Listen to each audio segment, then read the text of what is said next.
During the war, the Luftwaffe had some of the best planes and technology that were available at the time.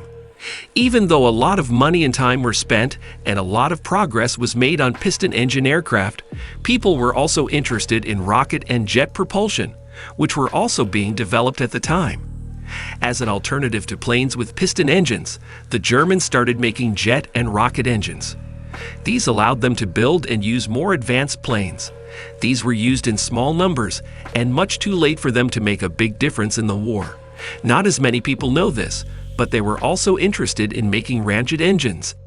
Ramjets were basically jet engines that had been changed and given a special front nozzle.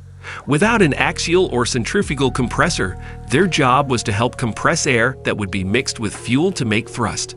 In theory, this is much easier to build than a regular jet engine, but it can't work during takeoff. So there was a need for a backup power plant. It's important to note, though, that this technology wasn't new. In fact, it had been around since 1913, when a French engineer named René Laurent patented a similar engine. At that time, there weren't enough of the right materials to build a fully functional prototype, and it would be decades before a real ramjet could be finished. During the 1930s, most of this kind of engine work was done in Germany by Helmuth Walter.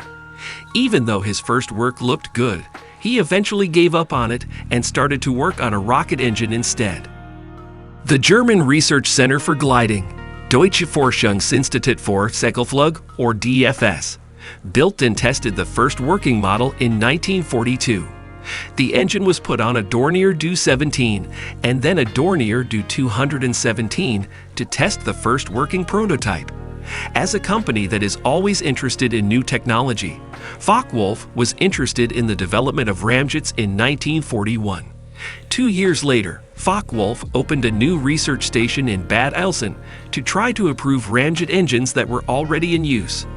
Otto Ernst Pabst was in charge of the project. The first work looked good because the ramjets could be made for a lot less money than jet engines and would give the planes a good overall performance. Because of this, Focke Wulf started making designs for fighter planes that would have this engine. The Strahlrohrjäger and the Triebflugel were two of these ideas. The Strahlrohr was made in a more normal way, although using the word conventional in this project has a loose meaning at best. But when it came to the Triebflugel, all known and traditional theories about how to make an airplane were basically thrown out the window. It was meant to take off vertically and be powered by a backup engine at first. When it got high enough, the three ramjets at the tips of the three wings would fire up and turn the whole set of wings.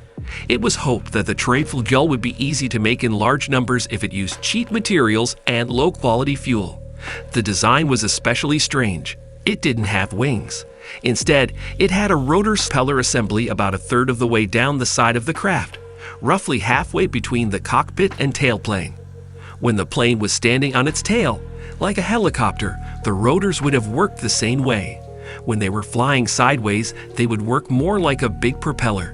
The three rotor blades were attached to a ring that was held up by bearings. This made it possible for them to move freely around the fuselage. Each one had a ramjet at the end. Simple rockets would have been used to get the rotors to spin. As the speed went up, there would be enough airflow for the ramjets to work, and not enough for the rockets to keep going. By changing the pitch of the blades, the speed and lift of the machine could be changed. Since the ramjets drove the tips of the rotor blades, there was no reaction torque to turn the fuselage in the opposite direction. Fuel was stored in tanks in the fuselage, and it was piped to the jets along the rotors and through the center support ring. At the back of the fuselage, there was a cruciform structure made up of 4 tailplanes with moving ailerons that would have worked as both rudders and elevators. The friction of the rotor ring would have caused the fuselage to want to turn in the same direction as the rotor. The tailplane would have given the pilot a way to control this as well as pitch, roll, and yaw. The main undercarriage was a single big springy wheel at the very end of the fuselage. At the end of each tailplane, there were 4 small wheels on struts that could be extended. This kept the plane steady on the ground and let it be moved. When the ship was in the air, the main and outrigger wheels were hidden by doors that opened like clamshells. When taking off, the rotors would be tilted like a helicopter, or more accurately, a gyrodyne to give lift. Once the plane was high enough, it could be turned so that it was flying straight. This needed a slight nose-up pitch to give some down thrust in addition to the main forward thrust. So the 4 cannons in the front of the fuselage would have been set at a slight downward angle from the plane's center line. In horizontal flight, the only real lift came from the rotors. To land, the plane had to slow down and tilt its fuselage until it was in a vertical position. The power could then be turned down, and the plane would fall until the landing gear touched the ground. At this point, the pilot would have been sitting with his back to the ground and his head facing up. This would have been a tricky and probably dangerous move. The pilot's seat was fixed in the direction of forward flight, which is different from some other tailsitter planes. The spinning rotor would also make it hard to see out the back.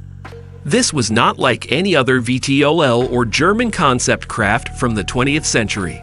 In the 1990s, however, early plans for the rotary rocket Roten spacecraft showed a free-spinning rotor with lift providing rotors at the tips.